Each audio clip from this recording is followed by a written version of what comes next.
1433, Cardinal Nicholas of Cusa, writing in Book 2 of his Concordatia Catholica, states since natural law is based on reason, all law by nature is rooted in the reason of man. And later in Book 3 of the same work, he says, there is in the people a divine seed by virtue of their common equal birth and the equal natural rights of all men. So that all authority which comes from God as does man himself is recognized as divine, when it arises from the common consent of all the subjects. This is a divinely ordained marital state of spiritual union based on a lasting harmony by which a commonwealth is guided in the fullness of peace toward eternal bliss. This Platonic concept of the divine spark of reason inherent in all human beings, that which distinguishes us from the beast, is the basis for all modern nation-state republics, including, most emphatically, our own United States. Empire has always striven to extinguish this concept of man from the planet, and to relegate the human species to the servile conditions which existed under the Roman Empire, or the later Roman-created feudal system. The idea of empire begins in prehistoric times, but it is the legacy of Babylon, and the paradigmatic role of the Babylonian priesthood as the controllers of religion, banking and culture, which set the model for the ancient world, including the Persian Empire, the role of the Greek temple at Delphi, the Roman Empire, and Rome's continuation at Byzantium. In 533 AD, the Byzantine Emperor Justinian issued the Corpus Juris Civilis, a compilation of all of the Roman law codes which had been promulgated over the previous several centuries. To this day, Roman law, and the Bestial View of Man it embodies, defines the empire view. Roman law codifies rule by an oligarchy, and it defines property rights, including the property of human slaves, as the basis for all law. Roman law remained the imperial legal system of the Byzantine Empire, lasting until 1453. After the collapse of the Roman Empire in the West, the anti-human outlook of that empire continued, and was concretized in the so-called feudal system. A system that came into existence as a product of the taxation and related codes of the Roman Emperor Diocletian, who ruled from 284 to 305 AD. It was Diocletian's reforms which established the legal and economic basis for the emergence of feudalism, a system where the vast majority of the European population were bound to the land as little more than two-legged farm animals. This was a system of de facto perpetual slavery. With the emergence of Venetian power in the 11th century, we see the return of an explicit Roman imperial outlook to Western Europe. During this period, the respective geopolitical roles of Venice and the Byzantine Empire were reversed. Venice, previously a satellite client state of Constantinople, emerged by 1200 as the dominant military and economic force in the Mediterranean. In 1096, Venice organized the First Crusade, to be followed by 4 more over the next 126 years. Out of these crusades, the Venetian Empire was born. The infamous Fourth Crusade, wherein Venice organized the sack and military occupation of Constantinople in 1204, gave Venice the island of Crete and almost all of the Byzantine colonies along the Adriatic Sea. By the middle of the 13th century, Venetian galleys dominated the Mediterranean and were actively trading in Flanders and London. The Venetian Empire was the leading imperial maritime power in all of Europe. The medieval Fondi's 2 projects. During this first Venetian era, 2 interrelated cultural projects were set into motion, both aimed at solidifying and extending oligarchical rule. The first project was the translation of all of Aristotle's extant works into Latin. The second was the revival and republishing of the works that made up Roman civil law. The medieval system that emerged from the partnership of the Venetians and the Norman feudal nobility, and that dominated Europe for centuries, was in a sense a world without progress. Wars might be fought, kings might live and die, but the fixed nature of the zero-growth feudal system seemed permanent. Aristotelianism and Roman law were the two epistemological social control mechanisms perfectly suited for this primitive oligarchical schema. Roman law established the legal basis for treating the vast majority of the population as non-thinking beasts. Aristotelianism, with its emphasis on sense certainty, not only denied the Platonic notions of hypothesis and creativity, but also postulated a cosmology of a fixed perfected universe, within which no change or progress is possible. The medieval revival of Roman law was the joint product of an alliance between Venice and what became known as the Guelph faction of the feudal nobility. This revival began with the founding of the School of Jurisprudence, later University, at Bologna in 1084, by Matilda of Tuscany. The heiress to immense feudal landownings in northern Italy, Matilda was married to Duke Welf V of Bavaria. And it was the wars that Matilda and Welf V fought against the German King Henry IV in northern Italy, which gave birth to the Venetian Allied Guelph Party. Her role in the personal humiliation of Henry IV earned her the sobriquet of Matilda of Canossa. Pinpointing the exact date of the Roman law revival is impossible. Supposedly an intact copy of Justinian's Digest was discovered in the late 11th century, but no one knows exactly when or who discovered it. What is known for certain is the 1084 deployment, by Matilda, of the Italian jurist Arnarius to found the School of Jurisprudence at Bologna, and that, by the early 12th century, this school had become the European Center for all legal studies. The curriculum was based entirely on the study of Roman law, particularly the Digest. Arnarius, himself, lectured on the entire Corpus Juris Civilis. His chief work is the Summa Codicis, the first systematic application of Roman law to medieval jurisprudence. Peppo, another early Bologna professor, wrote commentaries on Justinian and other Roman texts. Beginning in the 11th and 12th centuries, various new commentaries, known as glosses, were also written on the Corpus Juris Civilis, and these became extremely influential in their own right. By the early 13th century, there were 10,000 students at Bologna, and the university was known as the Mater Studiorum. It was the intellectual center of medieval Europe.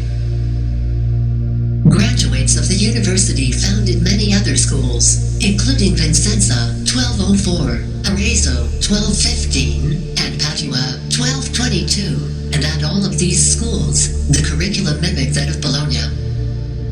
Roman law begins with the concept that all men are beasts. The law of nature is that law which nature teaches to all animals.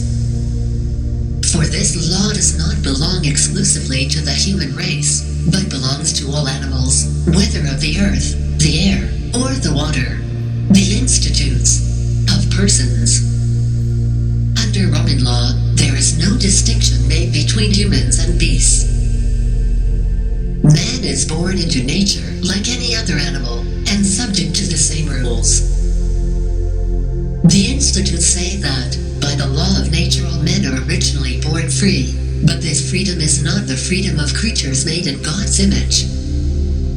Rather, it is the freedom into which wild dogs or savage beasts are born free in a state of nature. Roman law uses the terms natural law and law of nature interchangeably. In Roman usage, natural law is not derived from man's capacity to discover the laws of the universe, and to act upon that universe to continue God's creation based on the human spark of reason. Rather, the laws of nature remain ever fixed and immutable. The institutes of persons. In Roman law there is was a complete absence of physical economy and man's Promethean role in science. Everything is discussed from the standpoint of man's fixed relation with and within nature. In Roman law, natural law, as Nicholas of Cusa would have expressed it, does not exist. Since there is no really universal natural law, societies are free to enact laws which infringe upon the laws of nature. For example, freedom is the natural power of doing what we each please. Unless prevented by force of law, slavery is an institution of the law of nations, by which one man is made the property of another, contrary to natural right. Slaves are in the power of their masters, a power derived from the law of nations. For among all nations it may be remarked that masters have the power of life and death over their slaves. This Roman distinction between the law of nature and the law of nations, man-made law, is the origin of the centuries-long debate over natural law versus positive law. It should be noted that from Grotius, through Locke, down into the modern era, this debate is axiomatically flawed. Because most of those involved are not talking about Cusa's or Plato's natural law, but the Roman law of nature.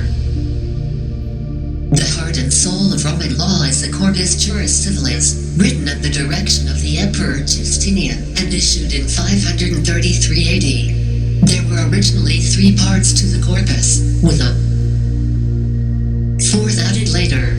The first 3 parts were not written at the time of Justinian, but compiled from much older sources. The 4 parts are: 1. The Codex Justinianus, Codex, all of the extant constitutions, going back to the time of Hadrian. 2. The Pandects, Digest, writings of great Roman jurists, along with current edicts. It constituted the current Roman law of the time. 3. The Institutiones, Institutes, intended as a study guide for law schools, and included extracts from the Codex and Digest. 4. The Novellae Constitutiones, new laws and statutes adopted during Justinian's time. The Corpus Juris Civilis is the source of all modern contract law, as well as various theories of property rights. Again, the approach taken is completely bestial. The things we take from our enemies become immediately ours by the law of nations, so that even freemen thus become our slaves' precious stones. Gems and other things found upon the seashore become immediately, by natural law, the property of the finder, the institutes of things. The argument employed by Hugo Grotius in his work on the freedom of the seas is entirely based on Roman law. If you have read Grotius, compare him with the following quotes. By the law of nature these things are common to mankind: the air, running water, the sea, and consequently the shores of the sea, and also wild beasts, birds, fish, and all animals so soon as they are taken by anyone, immediately become by the law of nations the property of the captor. For natural reason gives to the first occupant that which had no previous owner, both from the institutes of things. This issue of Roman law is not esoterica. Roman law has defined the oligarchical notion of natural law and jurisprudence down to the modern era. The Napoleonic Code was perhaps the worst modern fascist version of Roman law, but sadly, the axioms of Roman law can be found to this day in the constitutions of many nations, including in present-day Europe. Aristotle. Despite the earlier Platonic, Augustinian influence over Western Christianity, the Venetian ascendancy of the 12th and 13th centuries brought with it an onslaught of Aristotelianism. This Aristotelian pestilence entered Europe via 2 routes. First was the revival of Roman law itself, which is Aristotelian, both in its very nature and due to the fact that many ancient Roman jurists were leading Aristotelian scholars. The most famous of these was Paulus, circa 200 AD. The second entry point was the translation and republishing of Aristotle's writings. This Aristotelian revival began in the 11th century and progressed in tandem with the aforementioned developments at Bologna. At first, the new translations into Latin came from Islamic Spain and northern Africa, and standard histories usually emphasize this. However, after the 1209 Venetian conquest of Constantinople and seizure of Cyprus, it was Venice that became the center of Aristotelian scholarship. The first European translation of Aristotle's Politics was published there in 1270. This work quickly became the most studied non-religious text in Europe. The emerging European universities, including the Italian ones, as well as Oxford, Cambridge, and Paris, all became centers of the revived study of Roman law and Aristotle. Such that by the late 13th century, at many of the universities, the three main areas of study were canon law, Roman law, and Aristotle. After the Turkish conquest of Constantinople in 1453, thousands of Greek emigres fled to Crete, a Venetian possession, creating a second wave of Venetian Aristotelian scholarship. Why start this way? Although the post-1582 developments in Venice, Amsterdam, and London ushered in a new modern form of empire. In a certain sense, the peculiarly European characteristics of empire that have come down to us today can all be found in the first Venetian empire of the 12th, 13th, and 14th centuries. From the usury of the Lombard League to the anti-human notions of Aristotelianism and Roman law.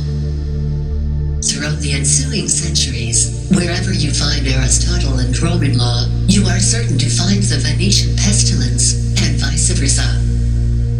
No matter what other changes might have occurred, they are always present.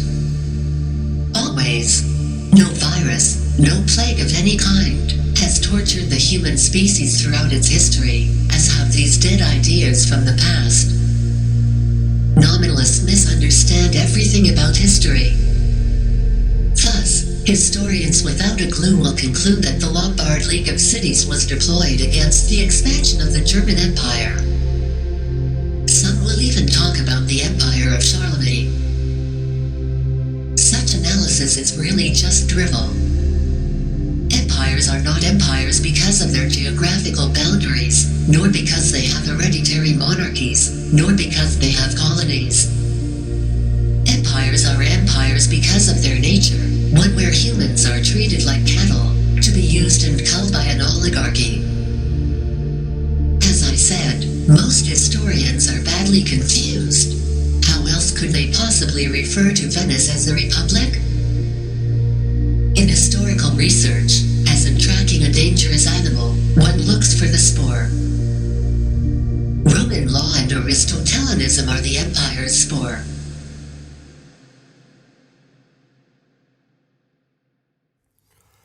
On the turning away from the pain and downtrodden, and the words they say which we won't understand. Don't accept what is happening, it's just a case of utter suffering. You will find that you're joining in the turning away.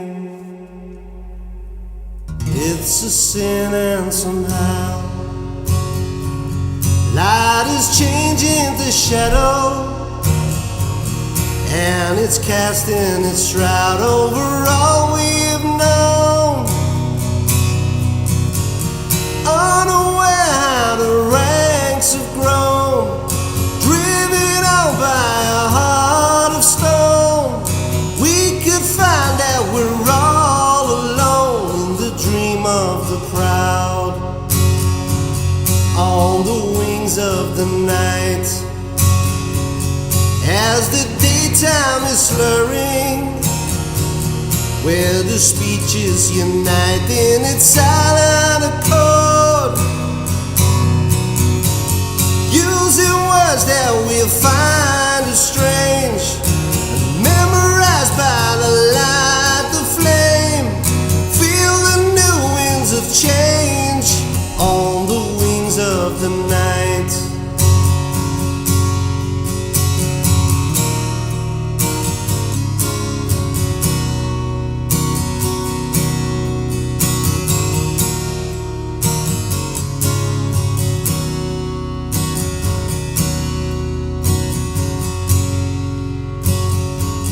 No more turning away from the weak and the weary. No more turning away from the coldness inside. Just the world that we all must share. It's not enough just to stand and stare. Is it only a dream? There will be no more turning away.